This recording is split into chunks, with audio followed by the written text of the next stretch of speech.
आप सभी का अपने channel health are medicine YouTube पर बहुत बहुत स्वागत है।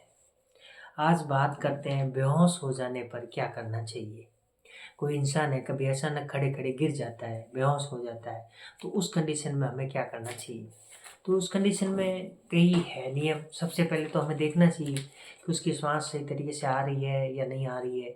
फिर जो कोई भीड़ हो जाए पास में तो उस भीड़ को भी उनसे दूर करना चाहिए, क्योंकि भीड़ के अंदर जैसे वो रहेगा ना, तो मतलब जो सोच वो बेहोश हो जाता है।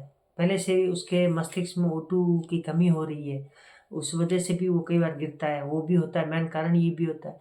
तो जैसे ही वो गिरा और बहुत सारे लोगों के पास में भीड़ है, तो उस भीड़ से आप उसको अलग ले जाइए, सैप जगह या भीड़ को हटाइए।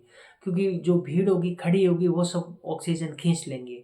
उसको पहले से ऑक्सीजन की कमी हो रही है, पहले से ऑक्सीजन कम मिल रहा है, और ऊपर से उसको ऑक्सीजन और कम मिल जाएगा, क्योंकि ज़्यादा जो खड़ा होता है ना वो ज़्यादा खींचेगा, मतलब पास में है, और वो बेहोश टाइप है तो वो इतना खींच नहीं पाएगा। इसलिए उसको लॉस हो जाता है। तो उसको भीड़ से एक साइड में ले जाइए या भीड़ को एक तरफ कीजिए। बेहोश हो जाते हैं, कई बार अचानक गिर जाते हैं अनकॉन्शियस।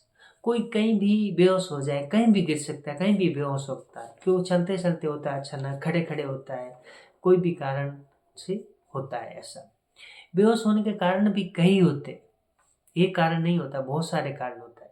तो जैसे ही कोई बेहोश हो जाए तो सबसे पहले उसका पल्स देखना चाहिए, रेडियल पल्स पे आपको देखना चाहिए। लेकिन ये ध्यान रखना, उसको अंगुलियों से ऐसे अंगुली लगा के स्लो से ऐसे देखा जाता है। कई बार कुछ लोग जहाँ नहीं तो अंगूठे से देखते हैं तो वो सही नहीं आता, क्योंकि अंगूठे अंगूठे की जो नस होती है ना वो अपन यहाँ दबाते हैं तो अपन को महसूस हो जाता है अपना नस अंगूठे वाला, तो पता नहीं चल पाता सही से, तो अंगुली से दबाया जाता है, फिर महसूस किया जाता है।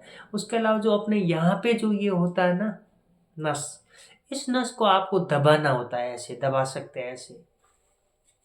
ये करने से भी उसको मतलब होश आने की संभावना रहती है।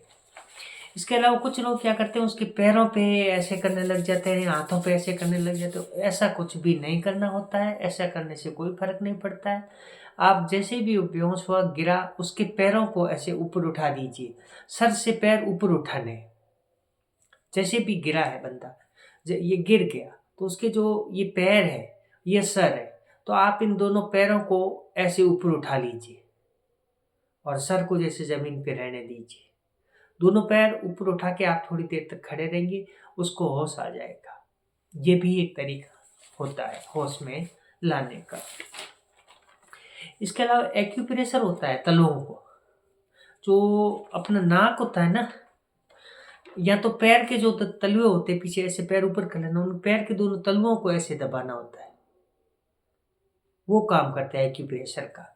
पैरों में जो होते हैं ना तलुए, तलुए में पैरों के तलुओं को ऐसे दबाना होता है, तो उससे उनको एक्यूप्रेशर मिल जाता है, वो काम करता है। लेकिन उसमें ऐसे मालिश करने से कोई मतलब नहीं होता है। हाथ पैर रगड़ना मतलब अपना समय व्यस्त फालतू व्यर्थ में जाने देना होता है, इसके अलावा कोई फर्क नहीं पड़ता है। उसकी कोई भी नसें ज़्यादा नहीं दबानी चाहिए। उसको पानी नहीं पिलाना है, बेहोश की कंडीशन में पानी नहीं पिलाना। सिर्फ एक टैबलेट आती है जो मुंह में रखते ही वो वैसे वहाँ पे अचानक किसी के पास में नहीं होता है, लेकिन फिर भी अगर कुछ होता है तो ऐसे दी जाती है। लेकिन वो अपन वहाँ नहीं कर पाते हैं उस कंडीशन में, तो आपको मुंह से कुछ भी नहीं देना है। देना कुछ भी नहीं है, पिलाना कुछ भी नहीं है। पानी पिलाओगे बेहोश इंसान को तो पानी फेफड़ों में चले जाएगा और ज़िंदगी से हाथ धो बैठेगा। ये ध्यान रखना है, बहुत ज़रूरी है। गिरने के कई कारणों से बीपी लो हो जाती है, दिमाग में ब्लड प्रेशर कम हो जाता है, या दिमाग में ऑक्सीजन नहीं मिल पाता है, तो उस कंडीशन में भी गिर जाता है। दिल की बीमारियां होती है कोई तो भी इंसान गिर जाता है। इसको सिंकॉप भी कहते हैं, सिंकॉप इसे कहते हैं। मस्तिष्क को पर्याप्त ऑक्सीजन नहीं मिलता है ना, उस कंडीशन में ये सिंकॉप होता है।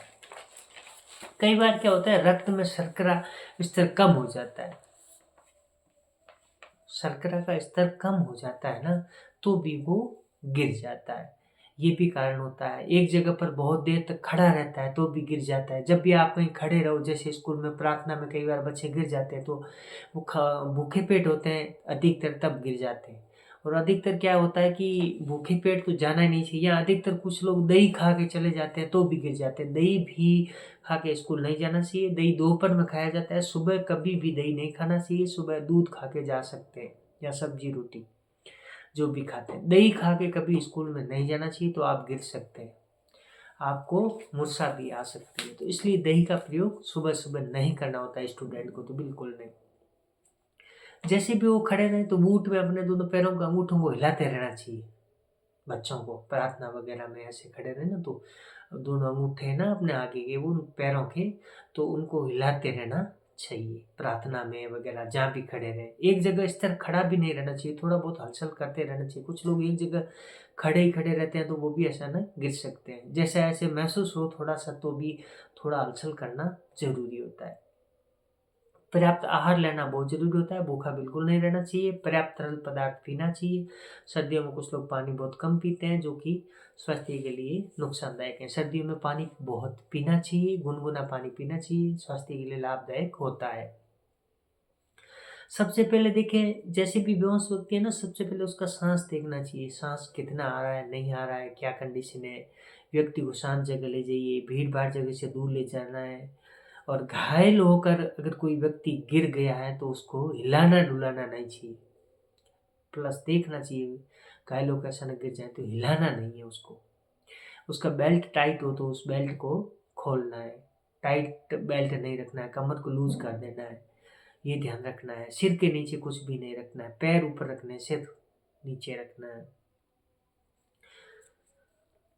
ये है बेहोशी की बातें। तो इसमें थोड़ा ये ध्यान रखना होता है और कुछ नहीं देना होता है। इसके अलावा कल किसी और टॉपिक पे बात करते हैं। इंजेक्शन बिटकॉइन पे भी बात करना था, और इसके अलावा और भी कई बातें हैं तो उस पर भी बताने का मैं प्रयास करूँगा। आप सभी का बहुत बहुत धन्यवाद।